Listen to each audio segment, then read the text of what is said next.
반갑습니다, 스님. 네. 저는 41로 아내, 딸 둘과 살고 있습니다. 저는 직장 생활을 10년 넘게 했습니다. 첫 직장은 전자부품 수입을 하는 회사에 다녔습니다. 5년쯤 다녔는데 회사가 재정적으로 어려워져서 부도가 났습니다.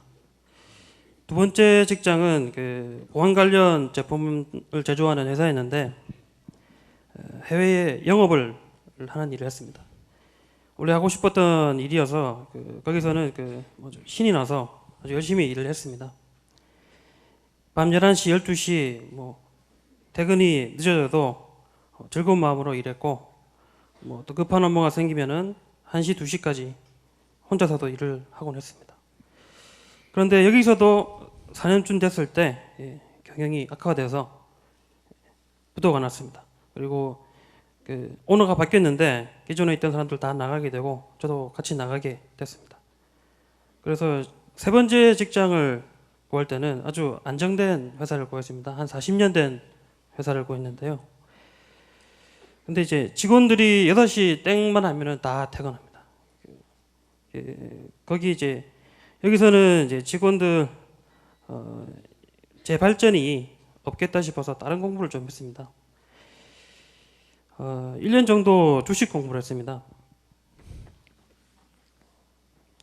실제로 주식을 해보니 처음에는 잘 됐습니다. 일반 직장인 연봉의 한 반 정도 해당하는 금액을 투자했었고 그의 2배까지 수익을 얻었습니다. 이때 주식을 본격적으로 해보고 싶었습니다. 그래서 직장을 그만두고 수중에 있던 현금 3천만 원을 가지고 투자를 했습니다. 하지만 처음과 달리 한 3, 4개월 만에 다 잃어버렸습니다. 그 후 한 1, 2개월 동안 마음을 추스렸고 다시 직장을 구하려고 했고 다음 주부터 한 곳에 다시 다니기로 했습니다. 하지만 직장이 제 양에 안 찰 수 있다 이런 생각이 많이 듭니다. 그리고 아무리 제가 열심히 일을 해서 돈을 모으더라도 제가 유학을 보낼 정도, 제 딸 둘을 유학을 보낼 정도의 돈을 모을 수 없을 수 있다 그런 생각도 많이 들고, 그리고 은퇴 후에는 아파트 하나 정도만 있겠다 하는 생각이 많이 있습니다. 이런 마음을 어떻게 다스려야 될지. 네. 그동안 열심히 살으셨습니다. 열심히 살은 우리 이 남자를 위해서 박수 한번 쳐주세요. 열심히 살으셨는데 중간에 마장이 껴가지고 왜 그래 주식에 손을 댔어요. 제일 처음에 내가 주식을 할 때 겁이 나잖아, 그죠? 한 100만 원 정도 투자해가 되나 안 되나 해보니까 요때 탁 바로 날리면 그게 굉장히 큰 복입니다. 아시겠어요? 그래서 그래도 미래에나마 두 번째 200만 원을 딱 투자했더니 바로 날려버렸어. 이건 더 큰 복입니다. 그러면 이제 손을 떼게 돼요. 근데 제일 위험한 건 낚싯밥하고 똑같습니다. 한 100만 원 딱 투자를 했더니 금방 50만 원이 벌리니까 이거 은행에다가 5년 넣어놓는 것보다 이율이 한두 달 만에 더 생기는 거예요. 그러면 사람 심리가 어떠냐? 만약에 100만 원을 해서 50만 원을 벌었지, 만약에 내가 500만 원을 했으면 얼마를 벌었을까? 250만 원을 벌었잖아, 그죠? 그래서 한 500만 원쯤 투자를 합니다. 그래서 또 한 100만 원, 200만 원 법니다. 그럼 이제 세 번째 베팅을 할 때는 있는 돈 다 걸어서 베팅을 합니다. 근데 거기서 끝났기 때문에 자기는 다행인 거예요. 이것도 앞에보다는 복이 좀 못하지만 큰 복이에요. 근데 요래가 성공을 했다 하면 이제 망조가 됩니다. 그게 뭐예요? 빌려서 다음에 네 번째 베팅을 합니다. 있는 돈 없는 돈 일가 친척 집이고 뭐고 다 잡히고 해서 이제 매덕을 딱 걸어서 망해버리면 그냥 갚을 길이 없어져요. 회사 다녀도 생활은 뭐 밥이야 먹겠지만 갚을 길이 없어져요. 그래서 주로 어디로 간다? 서울역으로 가게 되는 거예요. 자기 지금 서울역 안 간 거는 굉장한 복이다. 아시겠어요?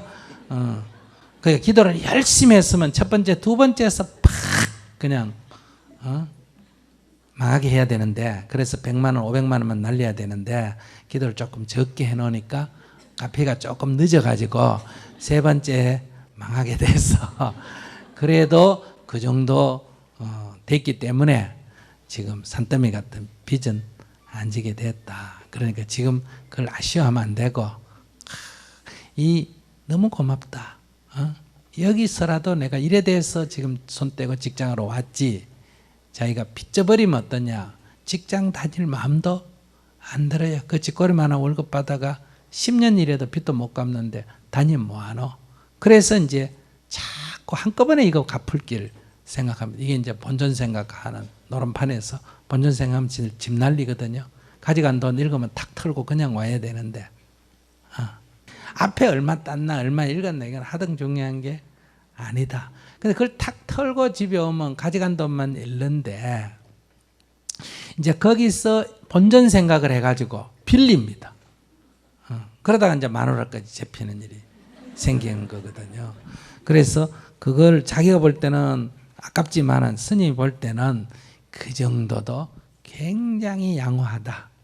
돈은 잃었지만은 사람을 잃을 수준까지는 안 갔다. 돈을 좀 더 잃었으면 자기가 같이 끌려가서 인생을 망치는데, 그러니까 애 유학이고 뭐고 그런 자꾸 머리 굴리지 말고, 그리고 유학에 대해서 너무 전전긍긍 안 해도 되는 게, 옛날에는 우리의 문명은 뒤처져 있고 서양 문명은 앞서갔습니다. 그래서 이 격차가 막 100년, 그 다음에 50년, 그 다음에 30년 일어났어요. 그럴 때는 거기 가서 먼저 공부를 하고 오면 여기서 성각자가 됩니다. 한 20, 30년 그걸 풀어먹을 수가 있어요. 근데 지금은 이 소위 선진 문명이라고 하는 이 하고 우리의 이 기술 수준이나 문명 수준하고가 같거나 한 5년 차이밖에 안 납니다. 앞으로 지금 질문자의 딸들이 세상에 진출할 때는 거의 동률선상에 이르게 된다. 이런 경우에는 가서 공부해가 오면 이미 그 수준에 와버리기 때문에 아무 쓸모가 없습니다. 그냥 경력으로 갔다 왔다 이런 거 뽑을 때 경력으로 조금 작용하지, 실제는 실력에는 아무 의미가 없습니다. 또 시간이 좀 더 지나가면 어떠냐? 지금 학교 공부가 초등학교 6년, 중고등학교 6년, 12년을 지식을 쌓는데 대부분 시간을 보내고 있습니다. 그래서 이 모방이니까 이렇게 빨리 모방을 해가 암기를 해서 암기력이 뛰어나고 지식이 많이 축적된 사람이 성적이 좋다, 이런 결론이 나와요. 근데 제가 학교 다닐 때는 산수를 잘한다, 수학을 잘한다 하면 기본적으로 뭘 잘해야 돼요? 셈본을 잘해야 돼요. 맞습니까? 셈본이 빨라야 돼요. 정확해야 되고. 그래서 주산, 부기 이런 거 많이 배우고 그랬잖아요. 근데 지금은 셈본 잘하는 거는 별로 의미가 없어요. 뭐가 나왔기 때문에? 전자계산기가 나왔기 때문에. 요즘 누가 주산하든 암산하든 연필로가 쓰든 그런 사람이 있어요? 없어요? 없어요. 다 전자계산기 이렇게 눌릴 줄만 알면 돼. 아시겠어요? 그럼 앞으로 시험 칠 때 이게 전자계산기 가져가도 돼요? 안 돼요? 가져가도 돼요. 그것처럼 앞으로 10년 내지 20년 정도 지나면 우리가 알고 있는 그 모든 지식이 이 아이패드 같은데 여기 다 기록이 돼 있어요. 그래서 12년 가서 외울 필요 없이 이거 두드려서 그저 검색 찾을 줄만 알면 돼요. 그러니까 시험 치러 갈 때 앞으로 어떤 현상이 미래사회에 생기냐, 지식은 평가 기준이 안 됩니다. 그러니까 시험지에 가면 어떤 문제가 발생했다, 이 문제를 어떻게 해결하면 되겠느냐 이렇게 나와요. 그러면 필요한 지식은 아이패드 놔놓고 두드려서 찾아가지고 거기다가 쓰면 돼요. 그래서 이 12년의 교육 중에 기초적인 지식인 2, 3년, 1, 2년만 필요하지 나머지는 낭비예요. 그러면 어떻게 훈련을 시켜야 되느냐? 이 지식을 가지고 어떻게 주어진 과제를 해결하느냐? 이 창조력, 해결력, 이게 진짜 실력이에요. 많이 아는 건 실력이 아니에요. 그래서 아이들에게 그런 무슨 유학 가야 된다. 이거는 자기 잘할 때 이 생각이에요. 자기 잘할 때. 그러니까 앞으로 유학 가는 게 좋을지 안 가는 게 좋을지 외국에 한국에 와서 배워야 될지 아직 모르는 시대예요. 그러니까 그것도 걱정할 필요가 없고 돈 잃어버린 거는 뭐 했다? 참 잘 됐다. 크게 망할 빚질 거를 막아준 그렇게 팍 망해서 자기가 빨리 직장으로 복귀했으니까 학습비 아시겠어요? 수억을 날릴 거를 그 정도 날렸어. 이걸 액땜이라 그래요. 우리 정통용어로 아시겠어요? 액땜을 해서 딱 버리고 직장 생활에 충실하고 에너지가 남거들란 아시겠어요? 직장을 버리고 그러면 안 돼요. 직장을 두고 아시겠어요? 다른 아르바이트로 하든지 아니면 봉사를 하든지 에너지를 이래 써야지 또 이제 또 딴 걸로 또 남는 에너지를 글로 도박으로 그 도박이나 같은 데 쓰든지 또 딴 여자한테 쓰든지 힘이 남는다고 이렇게 쓰면 이제 어려워져요. 그러니까 딱 이거를 네, 깨닫게 해주는 좋은 기회였다. 이렇게 딱 돌리고 이제 자기 생활에 충실하고 에너지가 남으면 이제 그런 쪽으로 하지 말고 자기가 뭐 잘해요? 지금 다니는 회사가 뭐라고요? CCTV. 자기 또 그거에 발전을 시키든지 회사가 제 시간에 딱 시작하고 제 시간에 딱 끝내면 좋은 회사 아닌가?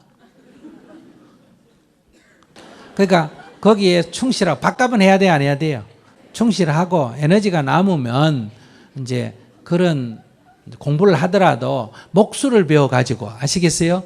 뭐 기계를 뭐 가구를 만든다든지 그런 쪽으로 자기 재능을 오히려 써야 된다. 그러니까 뭔가 안 그런 봉사를 하든지 그렇게 써야지 앞으로도 또 뭐 재테크니 뭐니 해가지고 그냥 여러분들이 돈이 남으면 장롱에 넣어놓지 말고 뭐 땅을 사놓고 한 10년 후에 본다든지 뭐 어디 안정된 주식을 사놓고 한 10년 후에 본다든지 이런 거는 투자라고 할 수 있지만 지금 단기 투자하는 건 투자가 아니고 노름입니다. 법적으로 허용된 노름 아시겠어요? 집에서 치는 거는 세금을 안 내니까 그건 불법적인 노름 그 차이밖에 없어요. 이렇게 딱 생각을 하셔야지 거기 빨려들면 안 돼요. 예, 감사합니다. 네.